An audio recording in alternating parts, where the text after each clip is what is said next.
Hi guys! Today's lesson is about threat on comparative advantage, that is the Ricardian model. There are three learning objectives for this lesson and I hope that by the end of this lesson you should be able to first, explain how the concept of comparative advantage works in illustrating international trade. Second, explain the one-factor economy which only consists of labor as the factor of production. Third, describe international trade in a one-factor world. So, let's start with the first learning objective, the concept of comparative advantage. Previously, we discussed the absolute advantage model developed by Adam Smith. The absolute advantage model has some limitation, especially in terms of explaining or defining each country to have an absolute advantage in producing certain goods. However, we have seen that how some countries do not have such an absolute advantage because resources tend to be different in every country. So, the main question is whether a country without any absolute advantage need not to participate or involve in international trade just because there will be no gains from the trade? The answer is no, because countries still able to participate in trade and also gain from the trade. This will be explained and illustrated through the Ricardian model. The comparative advantage model is developed by David Ricardo, which suggested that instead of producing goods which country have an absolute advantage, that is at a cheaper prices than other countries, they should specialize in producing goods which they can produce most efficiently in the countries, that is with the lowest opportunity cost of production in their country. Simply said, it is about when a country can produce a good most efficiently. There are some principles underpinned by the comparative advantage model. First of all, this model uses the concept of opportunity cost and comparative advantage. Opportunity cost in producing something is the cost of not being able to produce something else with the same resources.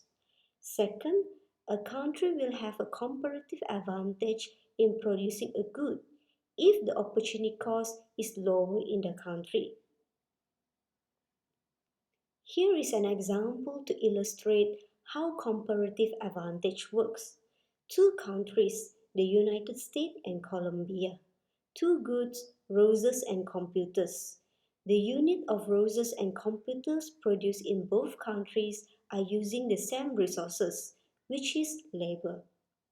In terms of roses production, both countries able to produce the same amount of roses, 10 millions. In terms of computer production, the United States able to produce more than Colombia, 100,000 units in comparison to 30,000 units. It seems that both countries are good at producing roses. But which country should specialize in producing roses? Now, let's apply the opportunity cost and comparative advantage concept. In the United States, the resources used to produce 10 million roses could have produced 100,000 computers. Then, the opportunity cost of 10 million roses is 100,000 computers. Whereas in Colombia, the resources used to produce 10 million roses could have produced 30,000 computers. Then, the opportunity cost of 10 million roses is 30,000 computers. So, we can see that Colombia has lower opportunity cost in producing roses, since it only has to let go 30,000 computers, whereas the United States has higher opportunity cost in producing roses because it has to let go 100,000 computers for the same amount of roses produced in Colombia. Therefore, The United States have a comparative advantage in producing computers, and Colombia have a comparative advantage in producing roses. So, both countries can trade with each other to get the goods which they are not producing. Hence, they still gain from trade.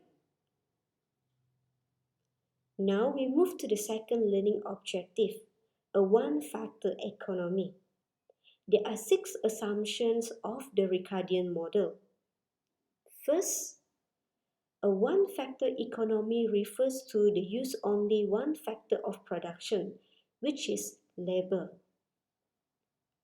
Second, labor productivity is different across countries due to differences in technology, but the labor productivity in each country remain the same. Third, the amount of labor used in production in each country is constant too. Fourth, only 2 goods in production in each country. For example, that will be used as illustration, wine and cheese. Fifth, labor could move from either wine or cheese industry, whichever that pay the highest wage. Last, only 2 countries will be involved, home and foreign. We will see how the comparative advantage model works using Production Possibility Frontier, PPF. PPF, which show the maximum amount of goods that can be produced with a fixed amount of resources, in this case, labor. With a fixed amount of labor, the economy can choose whether to use labor to produce only cheese or wine, or the combination of both. Here is an example to further understand how it works. Assume that the fixed amount of labor supply is 1000 hours.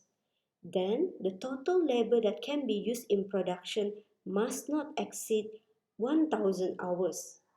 In terms of cheese productions, it requires 1 hour per person to produce 1 pound of cheese, whereas in terms of wine production, it requires 2 hours per person to produce a gallon of wine. Simply said, wine production uses more hours per labor than cheese production. 2 scenarios to show how to allocate the total labor supply. Scenario 1, which we use all labor to cheese production. 1 hour per person produce 1 pound of cheese. So, 1000 hours can produce 1000 pounds of cheese, as shown in F.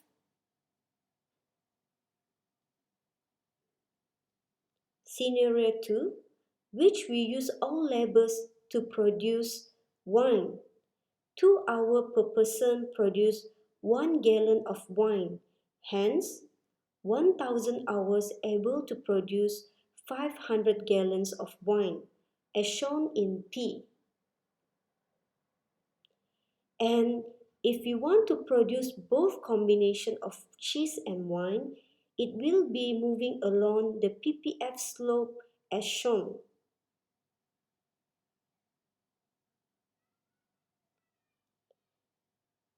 We can see that the PPF is a straight line, which means the opportunity cost of a pound of cheese in terms of wine is constant because the unit of labor is constant. The difference is only the time or hour taken by one labor to produce a pound of cheese and a gallon of wine.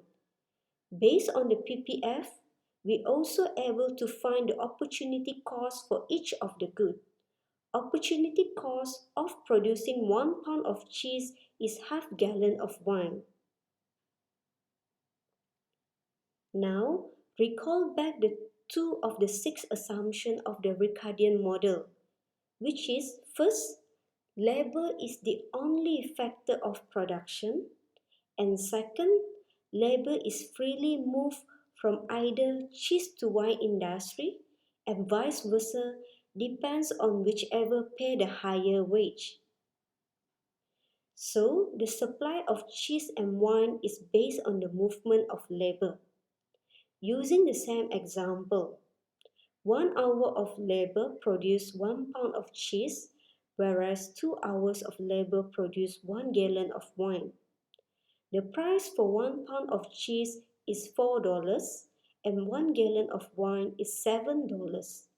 However, because it takes 2 hours to get 1 gallon of wine, hence a labor only earns $3.50 for 1 hour of works.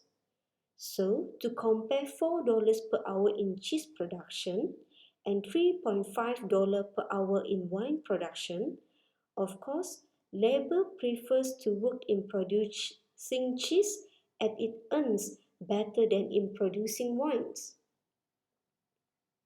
Simply said, the economy will specialize in producing cheese if the relative price or wage exceeds its opportunity cost in terms of wine and vice versa. But what happens when cheese prices drop to $3 a pound? Now, labor will move from cheese production to wine production, and the economy will specialize in wine production. Simply said, the economy will specialize in producing a goods when the relative price or wages exceeds in its opportunity cost in terms of the goods that they did not produce, and vice versa. So far, our discussion is only based on home country only. Trade is yet to happen. So, with the absence of international trade, home country only able to consume both wine and cheese if it produce both of it. However, as explained previously, the supply or production of wine and cheese depends on the wages. Therefore, in order to have production in both goods, relative prices must be adjusted so that wages are equal in wine and cheese industry. As the wages are equal, labor will not care which industry to work because they're able to earn the same amount of money, but production of both goods can occur. Now we will discuss the last part of today's lesson, trade in a one-factor economy, which involve a trade between home and foreign country. Based on previous discussion on the wine and cheese production in an economy, we see that cheese production has a higher relative price than wine. So, the economy specializes in producing cheese. Therefore, the home country will focus in producing cheese and export cheese, whereas import wine from foreign countries.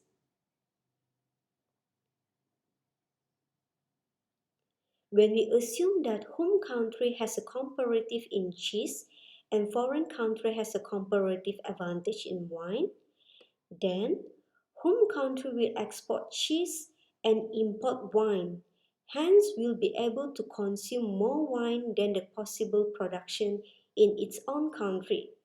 As shown in the figure A, the wine consumption possibility has expanded from P to T.